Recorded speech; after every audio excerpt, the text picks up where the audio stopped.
Are now focusing our attention on Phil Foden, who could become an absolute superstar. Let's talk about his haircut first. I heard you and Durham talking about. I like it. The fringe is a little bit too heavy on the fringe, but that's apparently what all the kids. He always has it like that, doesn't he? Yeah. It's just like the Frankenstein look. Yeah. But I don't get that. Is it grey? Did he have it peroxide blonde and it's gone wrong, or is that the colour he chose?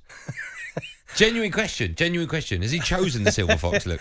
He's just gone to his local barber and said, "Can you do this?" Yeah. And it comes like totally different. Remember when you used to go in and they used to give you a book to look at? Can I have this one? Can I have it? And then you look at him after the cut, you think, it looks not like that. You've gone to another page. Yeah. I think that's what happens if you have a haircut in Stockport. It's just maybe it's good. That's what I'm saying. Yeah, you just go into How much that cost? 10 quid. Yeah, I love it. Yeah, that'll do. But listen, it's the similarities of him and Paul Gascoigne, thankfully, aren't just about his hair, because everyone talks about Jack Grealish and Gazza, but I think any player that's got that little bit of flair, that little bit of, you just don't know what he's going to do next. You just can't predict the balls he's going to play through. Some of the skills he's done in a Man City shirt. But also, you know what he's got, right, which only a few players have. I'm not going to compare him to Messi, that's bonkers. But Messi can effortlessly pass the ball past the goalkeeper and into the net. He doesn't have to smash it. Same with Phil Foden. He's got this gift where you can just stroke the ball, and it's so beautiful to watch. Yeah, it is. He missed a few in the Champions League final, but he's playing out of position. Though. I think he's already a top player. When they're saying Michael Owen, right, who was the one who was talking, not Kevin Keegan. That's who we're talking about. Play it again. Leave my mic on, and I'll chuck a bit of Kevin Keegan at the end of it. Just the bit we heard in the clip there. Just play that bit. Can you play that? Oh, you can't. Oh, you can't. You can't just press. Stop, rewind, play. Take the tape out, turn it over, and put it back in. No. Fast forward. When it comes to it with Phil Foden, I still think he's already a top player, right? We all want him to start. We all believe he should start. It's just whether he can get them all in to his starting 11. When it comes down to Michael Owen, who was on that, he won the Ballon d'Or, didn't he, in 2001. He was only 21 years old, when he won it. Is that what he was? That was when, though, Ballon d'Or didn't necessarily go to the best player in the world. It was different. They used to have a FIFA World Player of the Year. Michael Owen came 8th in the same year. So work that out. It was different. It basically was someone who did well for their club in European football. And he had 31 goals, I think, for Liverpool that year. And he won 5 trophies, 5 medals, if you put all the Super Cups and all that stuff. So he won 5. So he won the Ballon d'Or, but the best player that year in the world went to Luis Figo, didn't it? He won it. Bex came 2nd, and Raúl came 3rd. Owen came 8th. So it was slightly different there. Does sound misleading, that, doesn't it? Well, it was back then. It was totally different, wasn't it? I can't remember the year they brought it all into one. It might have been 2008 or something like that. I can't quite remember. But it used to be different, the Ballon d'Or. Okay, he thinks it's 2007, Joe, but irrelevant. It's now under one roof. That's a total... I just remember it being separate. It was more to do like European club player, the Ballon d'Or, and then they changed it. Because because there used to be a point when you couldn't win it if you weren't from Europe, because Maradona and Pele, even though they were playing in Europe, never won it, did they? They gave them honorary ones down the line. Mm. Oh, yeah, you would have won it. So there you go, you can have one. And that's I still can't understand why they didn't give it to Lewandowski last season. I can't. I mean, football, they didn't have any. Yeah, but football happened. It still carried on. I don't understand because they wanted to give it to Ronaldo or Messi, and they couldn't because Lewandowski was so good. Yeah, they didn't give him it. It was ridiculous.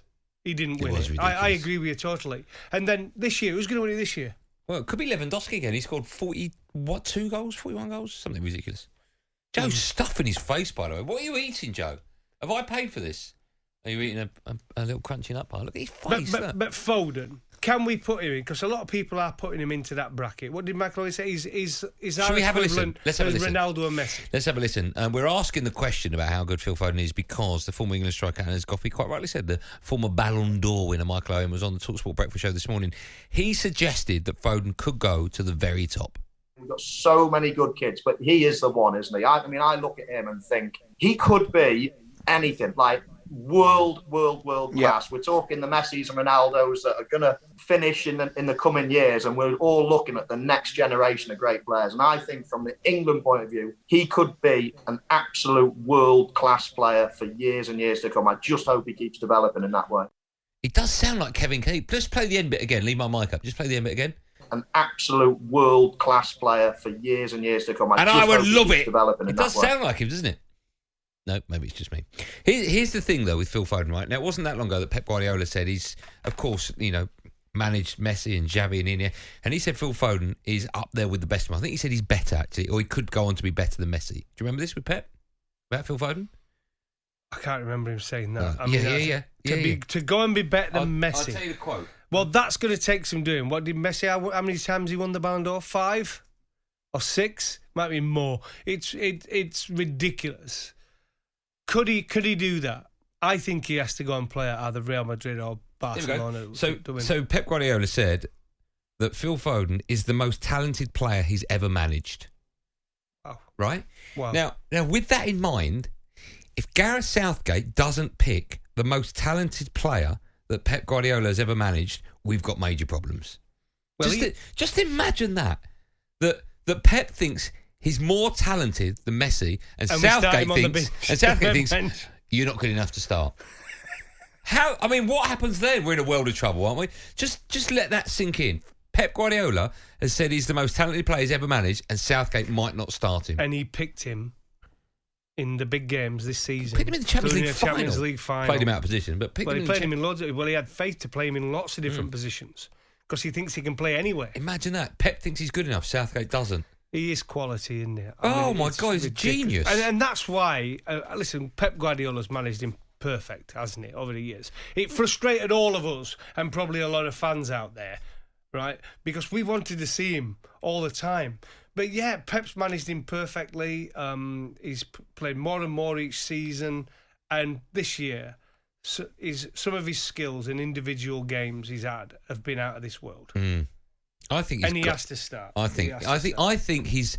We were talking about England's most important player this summer. It's a toss up between Harry Kane. We know his goals, etc., and Jack Grealish wins the free kick.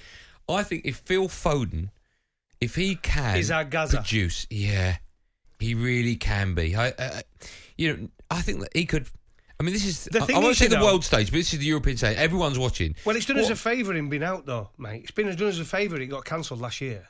Because Foden wouldn't have been in it. No, he wouldn't have been. He wouldn't have been in the 23. Jack Grealish probably wouldn't have been in it.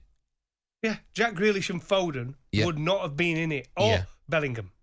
That's right. Jude Bellingham certainly wouldn't be in it. And they're 3 players that won't start for England.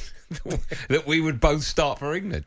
That's the question we're asking Phil Foden. I know City fans would love to shout from the rooftops, but you can pick up the phone and get involved. How good a player can he go on to be? Can he be our Messi? Can he be our Ronaldo? And here's a question I've got for you, right? This came up in the meeting. I was thinking about this, right? Because we were asking about whether or not Phil Foden can go on to be a Ballon d'Or winner, right? Can he go on to be one of the best players in the world? Here's my question for you, Goughie, right? And you lot out there. When was the last time the Premier League had the best player in the world on his day? Now, I know some people are going to say Ronaldo, but he was probably at his pomp at Real Madrid. He was brilliant at United. He won the Ballon d'Or at United, didn't he? I know, but he probably went on to be the Ronaldo. He won the Ballon d'Or though at United. I'm sure of it. Did he win it at United? Yes, he did. Right, but when we think I'm about, convinced it did he? Okay, but when we think about Ronaldo's great days, when we think about Ronaldo's great days, they are Real Madrid. He was wonderful. Yes.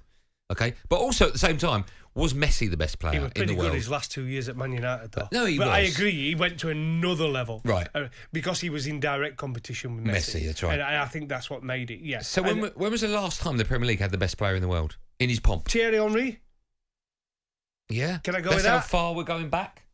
No, we're getting a no there. Was Thierry Henry ever the best player in the world? I don't think he was. I don't think he was. Thierry Henry wasn't the best player in the world ever.